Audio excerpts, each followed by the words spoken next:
Let me hit you with a test. If you stopped showing up tomorrow, would your company keep moving? 100% yes. Your shifts would be covered. Your workload would be spread out. A job posting would go up. The machine would keep running.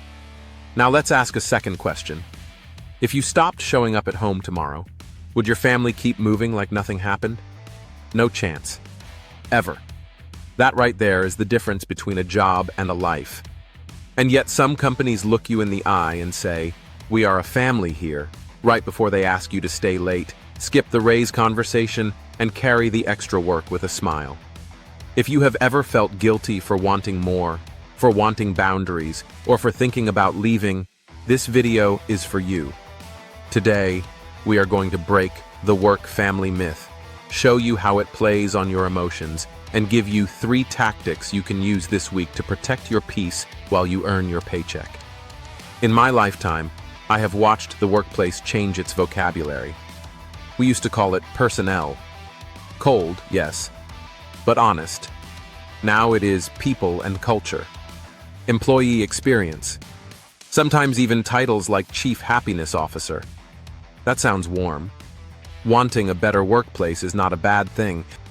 But here is the problem. When a company convinces you it is family, it becomes easier to ask you for things a business relationship should not ask for. Stay late, just this once.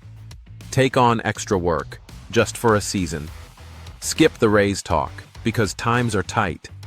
Be flexible, because we need you. Family language turns business requests into emotional pressure. And emotional pressure is hard to push back on, especially when you are a decent person who cares about the team. But let us be plain about it. A real family is built on love and duty.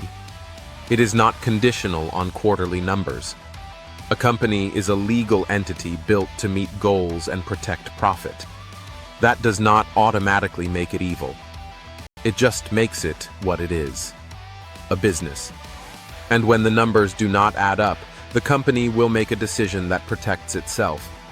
That can mean layoffs, pay freezes, reassignments, and cuts that feel personal even when they are not. If you build your identity around being part of the work family, those moments do not just hurt. They break you. There is a cost many workers pay without realizing it. I call it the loyalty tax. It shows up when you stay for the people. You stay because you love the crew. You stay because you do not want to leave your supervisor hanging. You stay because the job feels familiar, and familiar feels safe. Meanwhile, the market moves. Sometimes new hires come in at the current market rate while longtime employees are still sitting on old pay bands. That is salary compression. It creates resentment because the loyal worker feels punished for staying. This is where a Zig Ziglar idea can help, but only if we use it the right way. Ziglar's well-known line is this: "You can have everything in life you want if you will just help enough other people get what they want." That is true in life, and it is true in business. But too many workplaces twist that spirit into this. Help everybody. Carry everything. Do not ask for much. Be grateful you are included. That is not integrity. That is a trap. Loyalty should be mutual.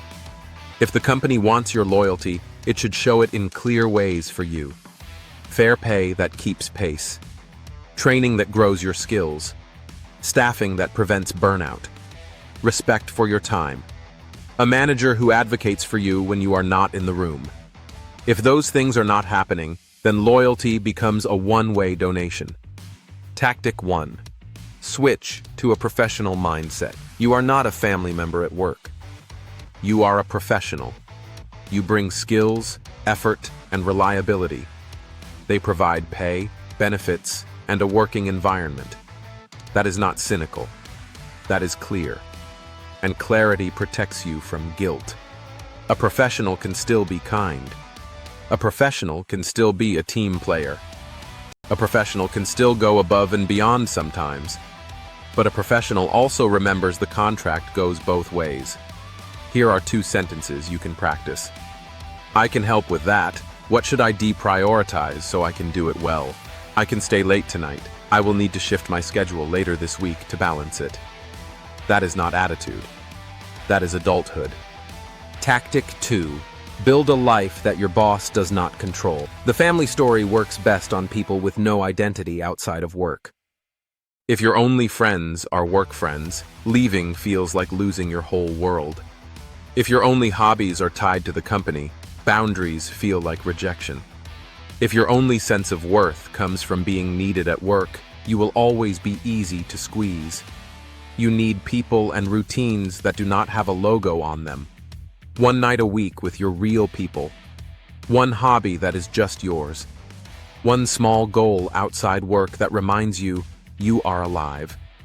When your life is bigger than your job, the guilt loses its grip. Tactic 3. The replacement test. This is not about being grim. It is about perspective. Ask yourself a simple question. If I could not come back to this job, would the work continue? In most companies, the answer is yes. The work will be redistributed. A posting will go up. The office will keep going. Now ask the second question. If I keep sacrificing my health, my peace, and my family time, who pays the price? That answer is not the company. The answer is you. It's your health. It's your home. It's your body. It's your mind.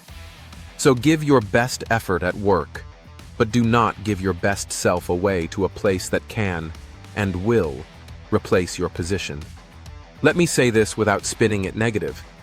This is not permission to be lazy. This is not a speech for slackers. I believe in doing a day's work for a day's pay. I believe in being dependable. I believe in pride. But pride also means self-respect. A job is a contract. Your family is your life.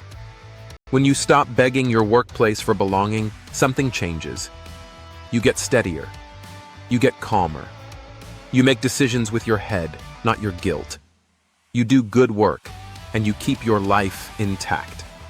If you have been feeling torn because you want more pay, better conditions, or a better opportunity, do not let guilt make your choices for you. You can care about your coworkers and still take care of yourself. I'm Francis Irving.